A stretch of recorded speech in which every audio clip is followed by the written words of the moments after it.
How's it going, Giants fans? My name is Alex, and my co-host here, Anthony Rivardo, still reeling from yesterday's win. Giants obviously beating the Green Bay Packers, and we were definitely excited yesterday in the post-game recap, and today, once again, woke up just excited to see how these individual performers kind of graded out and, some of the numbers behind all these guys. And who stood out. Want to give some insight into, really who had good games here, some of the grades, some of the numbers I'm sure you guys are interested in hearing. Obviously, good vibes are back. Good vibe Alex, good vibe Anthony, good vibe Tibosaurus Rex, all here, and excited to give you guys another great episode on Fireside Giants. And of course, the red zone offense. I want to discuss that as well. The Giants' red zone offense has changed, to say the least, compared to last year. Last year, we were running Jason Garrett's backyard, I don't even know, parking lot, Burger King dumpster freaking scheme that somehow predicated itself on big body receivers. And now the Giants don't even have big body receivers. Kenny Galladay's not playing. We have small guys all over the place, and we're scoring more touchdowns. And it's like, okay,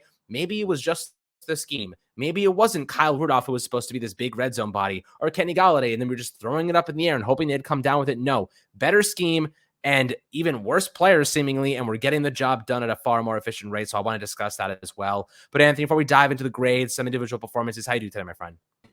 I'm doing great. I'm excited to recap this game versus the Packers. I think this is one of the most exciting wins that the New York Giants have had in quite a while. I mean, on the road in London, technically a primetime game because it was primetime over in Wembley. So you could say Daniel Jones got his first primetime win of his career. You can make that argument. It was 9 a.m. for us, but it was a late afternoon game, and it was the only game in London. So that makes it primetime, right? So we can give Daniel Jones a little pat on the back for that. But yeah, talking about the red zone offense is going to be fun because, man, we've seen vast improvements compared to what we saw under Jason Garrett for the last two seasons. Brian Dable and Mike Kafka have impressed me like no other through the first 5 weeks of the season. I think that the offense is just night and day difference. Like I said, I think, when you're looking at creative play calling, you're looking at plays that get runners in space, receivers in space, maximizes the skill set of guys like Saquon Barkley, freaking Daniel Bellinger, and all the others. It's just been really impressive to see what these coaches are doing with these players, because we all know that the Giants have a lack of talent and depth, whether that's due to just a general lack of talent or due to an influx of injuries. The Giants are kind of lower end of the talent wave for NFL teams offensively. But however, their offense is producing, especially when they're getting down inside the red zone. And like I said, it's just been so impressive from the coaching staff. Good vibes, as you mentioned, Alex. I'm really happy with the 4-1 start, the best since the 2009 season. And I'm really excited to see where the Giants go for the rest of the year. Absolutely. And I think we're kind of headed toward an upward trajectory. If you watch the Baltimore Ravens versus the Cincinnati Bengals last night, you know that we can beat the Ravens. We can do this. Like, this is not a game that I'm saying we're definitely going to lose. The Ravens didn't look that good last night, and the Bengals are just a bad team right now across the board. The Giants can win this one. Wink Martindale knows Lamar Jackson. He knows how to defend against him. That's a huge advantage for the Giants. Stopping him is easier said than done, but he knows the right scheme. He knows how to put him under pressure. He missed a lot of big throws yesterday, with pressure in his face and wide open guys. He just hasn't been that accurate at times. Maybe it was just an off game. Seemed like it was, because the first couple of weeks he was absolutely kicking ass. But maybe he's hitting a little bit of a cold streak. So we'll see how the Giants kind of approach in this upcoming week. But first and foremost, I want to discuss one player everybody loves. Everybody is on the bandwagon. Nobody's left off. Everyone's welcome. The Andrew Thomas All-Pro bandwagon, as of course I'm mentioning here.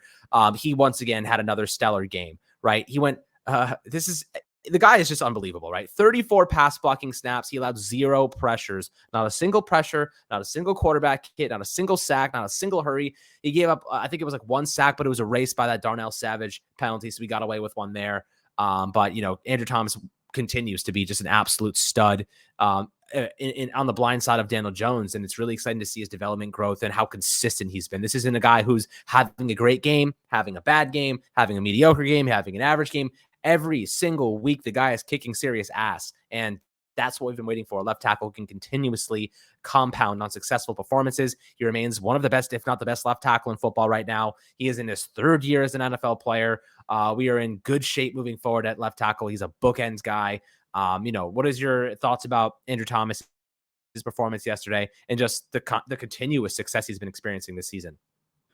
I'm like barely ever seeing pressure come from Daniel Jones's left side. His blind side is so completely protected by Andrew Thomas, and it is just so impressive. This guy has just taken massive steps forward from his rookie season. Just thinking about where he was in that 2022 rookie year, it's a completely different player now in Andrew Thomas. I mean, year two, he really started to improve in the second half of the year, but this jump that we're seeing in the third season of his career, it almost looks unprecedented that we've seen a player go from terrible as a rookie, mediocre as a sophomore, to an all-pro caliber player in year three. Andrew Thomas is playing at an all-pro level. He deserves to be on an all-pro team come season's end, especially if he continues this high level of play. This level of play is so impressive out of Andrew Thomas. Every passing play, we know that Daniel Jones has a potential being under duress. We saw it. Cowboys game, he was under duress for the majority of the game. However, there was one player that stood out and played well on the offensive line. It was Andrew Thomas, and that's been a constant throughout the first 5 weeks of the year. Whenever Daniel Jones is under pressure, it's usually coming from the interior or the right side, but the left side is just always locked down. And in fact, Saquon Barkley ripped a big run, a 40-plus yard run against the Packers in this win. Where did he run to? The left side. He got a lead block from Andrew Thomas, and that sprung him free. And we've seen that time and time again. Andrew Thomas is not only doing a phenomenal job protecting Daniel Jones's blind side, but he's also opening up lanes in the rushing game for Saquon Barkley and occasionally Matt Breida and Gary Brightwell and Daniel Jones on the left side. So Andrew Thomas is really just doing it all. Honestly, if you want to go over the MVP of the New York Giants right now, everyone's going to argue Saquon Barkley primarily because he's the flashy superstar who's putting in a historical season. But really, you want to get into the nitty gritty of what's making this offense so good. The first guy you got to look at is Andrew Thomas. This offense would not be the same without him in the lineup. Having an all-pro level left tackle, because that's the level that he's playing at right now, that makes all the difference in your offensive game plan and your offensive play execution. And like I said, what we're seeing from the Giants right now, night and day difference from last year. And a lot of that is because of Andrew Thomas's growth and development. Yep, and hopefully we don't have a dead cat at left guard in the future. That'd be kind of nice. Ben Bredesen, not the best of players, but I guess an okay holdover until we find a long-term solution there. Evan Neal, another guy I'd like to discuss, obviously has had his ups and downs this season. He gave up a sack, a quarterback hit, and a hurry, so 3 total pressures against the Green Bay Packers. So not one of his best games. He's been pretty good as a run blocker. That's kind of his MO so far this season. His pass blocking, he's had some okay performances, mainly against the Carolina Panthers in week 2, was decent against Chicago, didn't give up a pressure, did have a penalty. And then, against Green Bay, he definitely had a little bit of trouble at a certain point. So Evan Neal, this is kind of the idea that we're going with, is that this is a similar strategy to Andrew Thomas. It takes time. This is not an easy league to adjust to, especially if you're a tackle in the NFL, especially if you were one of the best players at your collegiate level on your team. He was one of the best players on Alabama. Transitioning to this level of play, he has to adjust. Speed is a lot more prominent, a lot more powerful guys.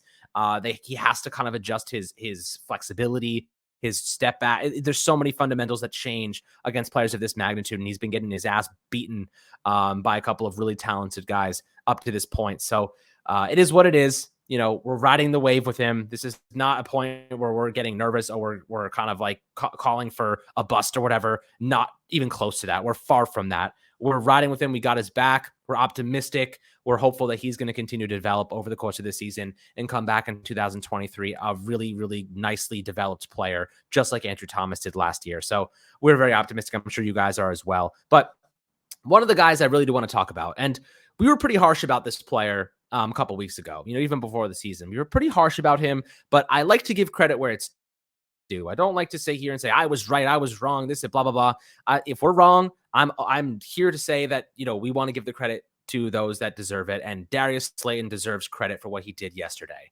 Darius Slayton has been a pro's pro, the epitome of a professional. I respect the hell out of that guy. He took a massive cap reduction, massive cap hit, just to be on the team. He was going to be paid $2.5 million. The Giants said, we're going to have to cut you if you don't reduce that. He lowered it to about $1 million, a pretty decent price tag for a speedy receiver who has some value. He didn't complain, didn't play in week 1, barely played in week 2, barely played in week 3, didn't complain at all. Was very, very just kind of respectful of the process. Injuries happen. He gets his opportunity, hauls in 6 catches for 79 yards, makes a massive impact. The Giants find ways to scheme him the ball. You really utilized him on those crossers. Jason Garrett last year, it was go route, 9 route, go route. And then finally they figured out he's fast in other ways too. He doesn't only have to run straight. He can run across the middle of the field, horizontally. Get him on those crossers. He can run horizontally across the field and he can outrun. And what the Giants did, which I thought was genius, and we've been waiting for a scheme that wasn't plucked out of a garbage bin in the back of a Burger King, is essentially what they did was they took Darius Slayton, they ran him on crossing routes, and they took the receivers on the opposite side of the field and dragged them across the field on crossing routes. So what does that do? It cleared out all of defenders on that side of the field. So Darius Slayton used his speed, got open by a couple feet, couple yards, and there was nobody there to stop him but one guy that was in coverage on him. And they really had a lot of success doing that. He had a ton of yardage being utilized in that fashion, Anthony. So when you look at Darius Slayton, how professional he's been, how fantastic he was yesterday, he carved himself back into the equation. He was in the doghouse, and I have to say, after that performance, as long as he's catching the football, the Giants figured out a way to utilize him to his strengths, and I think that that's the best case scenario moving forward, especially because we need him to be at the top of his game right now. So, what are your thoughts on his performance and maybe what he can contribute moving forward? I think that's the key difference, though, is the Giants being able to utilize him. I think that with Darius Slayton, the first offensive coordinator that Daniel Jones had, of course, that was Pat Shurmur calling the plays when he was the head coach. He and Darius Slayton had great chemistry back then, and the Giants used him very well. I remember early on in the year, he was strictly a 9-route guy, but then that game against the Jets, they started incorporating him with a lot of slants, making him a primary receiver on the outside and really getting him going. Then Jason Garrett comes to town, and then he just reverts back to being a strict go-getter, go straight, fly routes, 9 routes. That's it. That's all they use Darius Slayton on. Some back shoulder fades, but Daniel Jones, let's be honest, he's not the best at throwing the back shoulder fade. It's not his strength. He's no Aaron Rodgers out there. He throws it well every now and then, but primarily we saw Darius Slayton's usage in the offense basically just evaporate, and they basically just started to make him a deep threat. And I always thought that there was more to Darius Slayton, because some of those biggest plays that he had in his rookie season, they were drag routes, they were slant routes, they were dig routes, deep ins, dagger concepts where you send the tight end up the seam and then you clear that out and Darius Slayton runs a deep in route. That's what I really like Darius Slayton on, because he's got the speed to run with the ball too. Now, I know the drops became an issue, fumbles too even, and Darius Slayton really just wasn't performing as well as he was in his rookie season. The level of quality dropped off severely. But this year, I think that what he really needed was kind of a reality check. Like, hey, this is the NFL. Your usage is going to decline if you're not going up to the standards that you once set out for yourself, whether that be due to coaching, whether that be due to yourself. So right now, Darius Slayton had no option but to take the pay cut and just work his ass off to reintroduce himself to the lineup and earn what he deserves. And right now, that's what we're seeing. And it's very impressive the way that he stayed classy throughout this whole situation. It remained completely respectful to the situation, to the coaching staff. And now he's gotten that opportunity that he wanted once again, and he's going forward and making the most of it. Super important. He was the leading receiver against the Packers. He was by far the best receiver in the lineup against the Packers. And that shouldn't even shock us too much, because if we remember that rookie season, there were many games where he was the best receiver on the team. And he was, that Detroit Lions game where he had 2 touchdown receptions. We all remember that. He went up there and he got it over somebody. He mossed somebody for one of those touchdowns, if you remember. So he's shown the ability to make contested catches. He made an impressive contested catch on the sideline for a first down against the Packers. We've seen Darius Slayton do this. It was the usage, in my opinion, that really damned him out of the lineup. And primarily that had to do with, unfortunately, the bad offensive scheme implemented by Jason Garrett. Now, I'm not just trying to blame Jason Garrett for everything. There was a lot of problems in the Giants last regime. There's a lot of problems on the roster. Offensive line play definitely played a part in the lack of usage of the receivers. But now that we've got a better offensive line, it's improved somewhat, and we've got some really smart offensive coaches, Darius Slayton can eat. We can get him out there. He can be big play Slay once again. And in my opinion, he should see significant playing time for the rest of the year, and maybe even ascend himself to being the top primary receiver in the New York Giants offense like he was his rookie year. That wouldn't shock me at all if he reaches that status again, considering the injuries to Kenny Golladay, Kadarius Toney, and Wan'Dale Robinson. It's next man up, and Darius Slayton is the next man up, and he showed that he just might be better than all the guys before him. So I'm excited to see what he does for the rest of the year, and I think that his impact will be significant. Yeah, I agree. This is definitely a player who, like I said before, is a pro's pro. And I think that Brian Dable is kind of utilizing an interesting strategy. He actually did this with Isaiah McKenzie. Sean McDermott actually ended up benching Isaiah McKenzie with the Buffalo Bills. And Brian Dable, being the offensive coordinator, kind of just let it happen. Like, he was monitoring, obviously, he wanted to get involved, but kept him on the bench. And then one day he showed up for a game. There was an injury. He got plugged back in, and he had 2 touchdowns and 180 yards. And he was so, I remember reading a story about it. He was so happy for Isaiah McKenzie, who's actually having a pretty solid start to the season this year. And sometimes you got to put somebody on the bench to see how much they want it. You know what I mean? You got to bench somebody to see how much they want it. And I think they found out two things. They found out Darius Slayton wanted it, and they found out Kenny Golladay didn't want it, right? Two massively different situations. Kenny Golladay did not put his best foot forward. He did not show that he really cared. He did not show that he wanted to be on the field. Darius Slayton didn't say a freaking word. Didn't say I deserve to be out there. Didn't say I need to be out there. He stayed quiet, waited for his chance, and made the most of it. That is what professionals do. That is what players that the Giants want to succeed do. That's the type of locker room they're trying to build. Kenny Golladay didn't answer the call. They benched him, and this is a strategy that Brian Daboll is utilizing. It's becoming quite obvious that this is what he's been doing. David Sills, he spent 4 years in the freaking practice squad before he got this opportunity. He bought his time. He worked his ass off. Brian Daboll knows what he's going to get with David Sills every day. 100% maximum effort every single day. But with Kenny Golladay, he wasn't getting that. He benched him, tried to see what would happen, did not respond. Darius Slayton responds, and bam, you're seeing the results. And I think the strategy that he's been utilizing is working to filter out the guys who he wants as a long-term solution and who he wants as a short-term solution, or really more of somebody that he's trying to get rid of in the long term. So I thought that was pretty interesting, and it's kind of becoming obvious to me what he's doing to get the most out of these players. But there are two more players I want to discuss before we take a look at the red zone offense. Dexter Lawrence, again, the guy's having a year and a half. He had a sack yesterday, or rather on Sunday, which was yesterday. He had a quarterback hurry and 4 tackles and 3 stops in the running game. He was once again tremendous. If I read you these stats, these look like Aaron Donald stats. His projected 17-game pace, 58 total pressures, 10 sacks, 17 quarterback hits, 31 quarterback hurries, and 41 tackles. This guy is on Aaron Donald pace right now. That's how good he's been playing.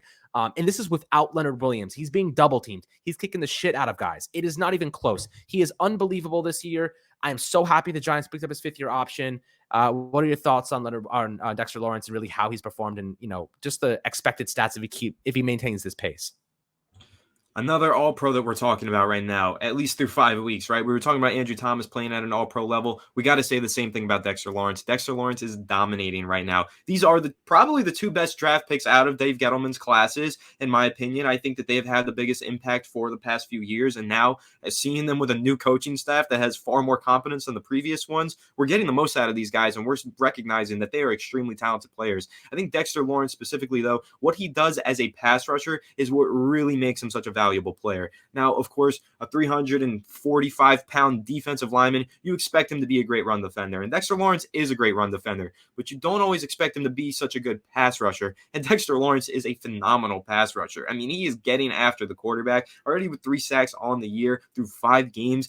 This is incredible pace. He keeps this up, he's going to be a double-digit sack holder. I mean, we talked about Leonard Williams having that phenomenal season with double-digit sacks a couple years ago. He got a big payday out of that. One might be on the way for Dexter Lawrence. He might get a huge payday for his performance this year. We know that he's got that 5th-year option picked up. But going forward, man, I want him here for the long haul. I definitely want Dexter Lawrence to be a long-term part of this team. Again, I think that he's on his way to becoming an all-pro in the 2022-23 season. And if he can continue this, I mean, we already know Wink Martindale loves him. We know Wink Martindale said that this is maybe the best player that he's ever had to play or to coach, right?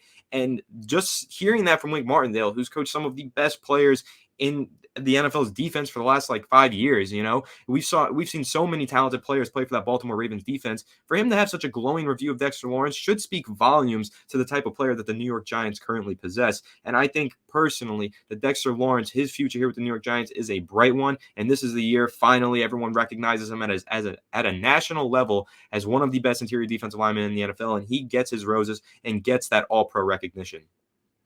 Absolutely. If he maintains this pace, you're looking at one of the best performances, if I'm an interior defensive lineman, the Giants have had in a very long time, maybe the best, honestly. But we'll see how it goes. Obviously, a long season left to play, and he's got to maintain it. So, Leonard Williams coming back should actually help him pretty significantly. The next guy I want to talk about, Kayvon Thibodeaux. People will call him out and say he didn't get a sack. Sacks do not mean anything at the end of the day. It's just a means to an end. It's a singular statistic. There are other ways to impact a passer without it being a sack. And Kayvon Thibodeau was an impact player for the Giants yesterday against Green Bay. He finished with 4 quarterback hurries, 2 batted passes, and 2 tackles. One of those batted passes was on a third and two play for the Green Bay Packers in the 4th quarter. That was right before that big Xavier McKinney batted pass that gave the Giants the ball to waste out the clock. Kayvon Thibodeau, ball hits him right in the head. He pushed his way up into Aaron Rodgers' face and made a big time play. That is what he said before he joined the Giants. He said, I want to show up in the 4th quarter when it matters most. Kayvon Thibodeau did that. He made an impact. I don't want to hear anyone talking shit about him and saying he didn't get a sack. I don't care. He made one of the biggest plays of the game. He had 4 quarterback hurries. He was in the face of Aaron Rodgers all day long when he had time to be. Rodgers was getting rid of the ball so fast. They couldn't really do anything on offense. They didn't score a single point offensively in the second half of that game. Kayvon Thibodeau stood out to me. He made a couple of big plays. And I thought that he had a really good performance, and that was one of the silver linings. Really not even silver linings, just one of the linings of this really impressive performance of the entire Giants team. So, thoughts on Kayvon Thibodeau? I definitely thought he had a pretty good game and definitely stood out to me. I thought Thibodeau played a great game. I thought that he played well in his debut as well 2 weeks ago. I think, maybe he's not getting the sack numbers. He's not pressuring the quarterback constantly, but you got to keep in mind he is a rookie pass rusher. You couldn't expect too much from him. I know every now and then we get a Nick Bosa or a Joey Bosa that enters the NFL and just instantly demolishes offensive tackles in front of him and crushes opposing quarterbacks. That's not that frequent. Usually with these pass rushers, like Rashawn Gary is a great example. Rashawn Gary is a great player for the Green Bay Packers right now. We just saw him make a couple really nice plays against the Giants, but his rookie year, he didn't really have that kind of impact. He's really blossomed into the player that he is right now, and that's something that we might see with Kayvon Thibodeau. He could blossom throughout the course of this season and maybe into next season to become the player that we really want him to be and reach that potential. But right now, I think that he's reaching potential in some ways. He's showing progress and he's showing his talents in different ways, not necessarily always as a pass rusher, getting the sacks, getting the pressures, but just being a smart enough player as a rookie to get your hands up at the right time and bat down those passes. That shows a lot of awareness. That shows a lot of high football IQ. And those are the things that you almost can't teach. So I think when you're seeing that out of him, there's a lot to build on with Kayvon Thibodeau. Obviously, we all know that. And I know some fans are kind of like, well, he hasn't gotten a sack yet. I was expecting more from him. Give it some time. He's going to get those sacks. He's already getting the pressures. Soon enough, a quarterback's going to run the wrong way and slam right into Kayvon Thibodeau. And I bet you he'll force a fumble on the play as well because, man, you guys all see what Kayvon Thibodeau looks like. You get hit by him, you're getting hit by a brick wall who can run really quickly. So I think that Kayvon Thibodeau is playing well. Like I said, I love the awareness that he's showing in the passing game to get those hands up and bat down those passes, a couple clutch plays down the stretch. And I think that he's had an underrated performance thus far as a pass rusher, not getting the sacks, but definitely pressuring the opposing quarterbacks. Yeah, absolutely. And the last thing here I want to discuss really quickly is the red zone offense. And just a quick shout out to Fabian Moreau, cornerback for the Giants, played 52 snaps on Sunday and didn't give up a single yard on 2 targets. So really stood out. Nice cornerback play. Really filled in for a couple of guys that were going down, notably Adoree Jackson. Obviously, Cordell Flott didn't play, and Aaron Robinson. But red zone offense for the Giants. Last thing. This is night and day, my friends. Last year, the Giants had the worst ranked red zone offense. 44% conversion rate, my friends. 44%. That's with Saquon. That's with Kenny Golladay. That's with Rudolph. That's with all of these weapons the Giants supposedly had. Evan Ingram, if you factor him in there. This is a totally different team. We have, like as Anthony said, a very thin amount of talent. Somehow, the Giants rank 13th in the NFL in red zone conversions this season. 13th red zone conversions. That's touchdowns. No more field goals. We're not riding Graham Gano's leg into the sunset. We are scoring touchdowns, and that is a huge difference maker. The Giants scored 3 touchdowns on 4 trips to the red zone against Green Bay.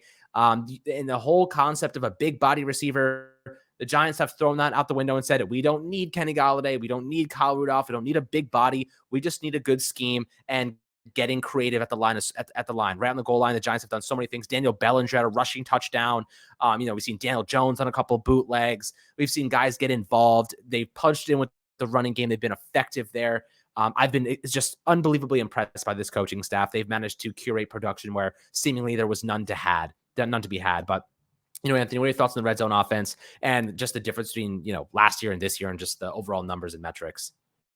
Number one difference is creativity. That's what I got to say. I think when you're seeing those bootlegs and end arounds, that's just so much different from what we saw with the New York Giants last year. Last year with Jason Garrett, we'd see some goal line fades, just jump balls into the end zone, which Alex, is a pet peeve of mine. I hate those plays. I think that goal line fades are stupid. There are ways to creatively construct a play that gives you an edge and an advantage in the red zone to score a touchdown. And that's what we saw in this most recent game. The Daniel Bellinger rushing touchdown on the double end around is something that Jason Garrett never had the cojones to call. And now we've got some offensive coaches in here that do. And that's the result of the touchdowns, the conversion rate. It's way higher than it's ever been with Daniel Jones in the helm. So I think what you're seeing here is just an increase of creativity that's scoring touchdowns and even 2-point conversions. Let's think to week 1, the shovel pass to Saquon Barkley. Saquon Barkley gets a shovel pass. He's got the ability to take it 2 yards into the end zone. And especially when you're catching the defense off guard with some pre-snap motion leading into that shovel pass,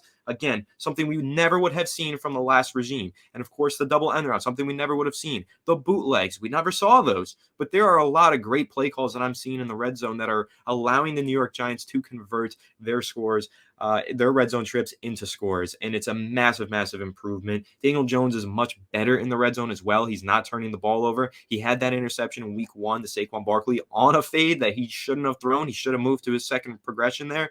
But that was week 1. Little jitters, little nerves. Hopefully he's got that out of him. It sure looks like he does, because on that 91-yard scoring drive by Daniel Jones, he completed his first 5 completions or passing attempts on that drive. His 6th one, he threw it out of the back of the end zone to avoid a sack and to avoid throwing it into the end zone for a turnover. So Daniel Jones is showing that progress through 5 weeks, and the New York Giants offense is benefiting from it. But also, like I said, the creative play calling, of course, the cleaner play from Daniel Jones, but that creative play calling is making all of the difference in the world for the New York Giants offense right now. Improved blocking in the running game to spring Gary Brightwell into the end zone, and of course Saquon Barkley. We're seeing massive improvements from the Giants offense in the red zone. A lot of it has to do with coaching, but there are some players who are performing at a very high level that deserve recognition as well. Absolutely. And hopefully we get some more healthy guys back in the near future. Guys like Wan'Dale Robinson can make a significant impact. But I'd love to hear your thoughts and opinions below on the players we talked about. Dexter, Darius Slayton's professionalism. Obviously, Saquon had another fantastic game, over 100 all-purpose yards and a touchdown. Daniel Jones. We didn't even touch on Daniel Jones today, but we will this week. I want to do a specific video on DJ. Take a look at what he did, some of the good things that he decided, and really just take a look at the film, because I think there's a lot to break down for him and kind of the development he's showing. So I think that's a notable thing that we should definitely discuss and take a look at. But hope you guys have a fantastic rest of your day. I'd love to hear your thoughts and opinions below, as always, in the YouTube comments. Make sure to like, subscribe, and we'll catch you guys on the next Fireside Giants episode.